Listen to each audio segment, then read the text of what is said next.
küsimus teise võidu pool, et eelmisel aastal õnnestus sul samuti võita, et kuidas siis võrreldes eelmise aastaga tänane sõit kulges?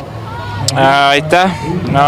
Rada oli kõvasti aeglasem, sopasem ja sealt pealt ka tehnilisem, et sai joosta.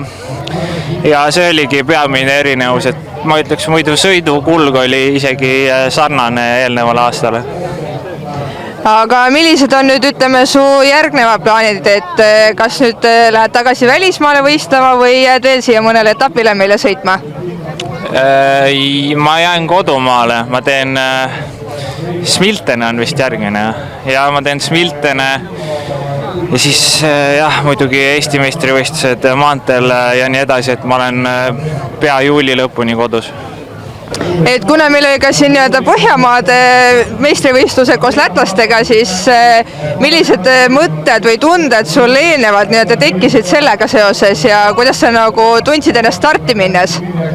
Ma arvan, et see tegi sõitu natuke huvitavamaks, kuigi ma olin üpris kindel, et lõpuks eestlased siin eesotsas rohkem on, aga jah, selles mõttes tore, et ka naaberriigist inimesed on. Aga palju üldse niiviisi lätlased teile seal pundis kaarte segasid või neid selles mõttes ei kohanud üldse, et olid ainult omapäi? Eks ikka segasid, punt on ka suurem ja siis kui midagi kellelgi juhtub, siis tekivad suuremad vahed, et see ikka muudab kõvasti sõitu. Et jah, ikka segab kaarte.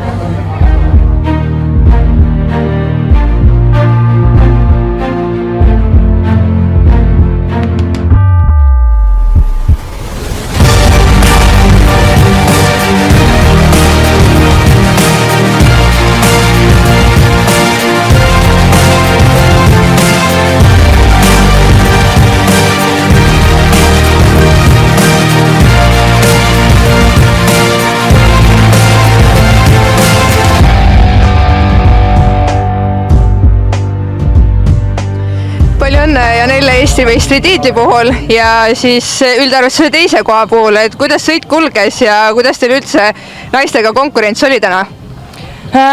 Sõidu esimene pool oli, võiks öelda, et pooleldi aktiivne, selles mõttes, et oli grupp naisi, kes suhteliselt aktiivselt tööd, kes liigutasid ennast ja siis oli selline väga passiivne pool grupist, nagu tihtipeale kipub olema. Aga see grupp oleks laiali ja siis see muudkui niimoodi hõrenes ja ette jäid üldiselt sõidu jooksul siis järjest naised siis, kes tööd tegid, et õnnestus endal pääseda siin erinevatest kukkumistest ja suurematest jamadest õnneks ja ütleme nii, et pikk sõit, aga tegevust jagus.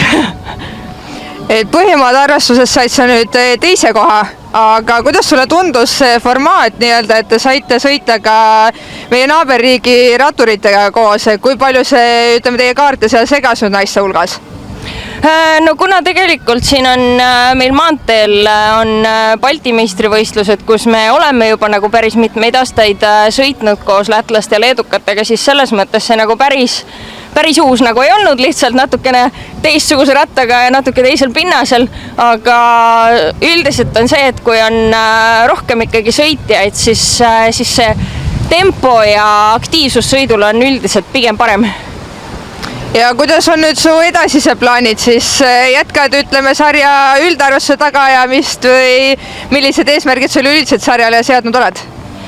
Kui õnnestub, siis äkki võiks saada sarja kokku see aasta, oleks iseenesest tore, et siin vahepeal ei saanud ma etappegi kokku, aga eks näis, et tuleb proovida terve püsida ja saab näha.